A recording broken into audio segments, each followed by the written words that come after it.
रब तबारक व तआला ने अपने बंदों की दुआओं में बड़ा असर रखा है। उसने मुतलकन इरशाद फरमाया कि बंदा कैसा भी हो, उदऊनी अस्तजिब लकुम, तो मुझसे दुआ करो मैं कबूल करूँगा। अब उदऊ इसका मुखातब कौन है? हर फर्द है, चाहे वो किसी भी दर्जे का हो। और अस्तजिब लकुम मैं कबूल फरमाऊँगा, ठीक है ना। बस उदऊ होना चाहिए, उदऊ का तकाजा पूरा होना चाहिए, बंदा मांगे तो सही। वरना आप ये बताइए कि कोई शख्स से दुआ कर रहा है, यूँ हाथ हो रहे हैं और इसके बाद आमीन चला गया। अब उसे कुछ नहीं पता कि उसने क्या मांगा। एक जो रस्मी अल्फाज थे वो अदा करके चला गया।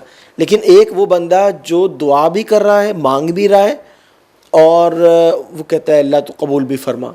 लिहाजा हमें अल्लाह ताला की बारगाह में सिद्क़े दिल से दुआ करनी चाहिए और लोगों को भी हमें तरग़ीब देनी चाहिए कि अपनी दुआओं में सैलाब ज़दगान को ज़रूर याद रखें।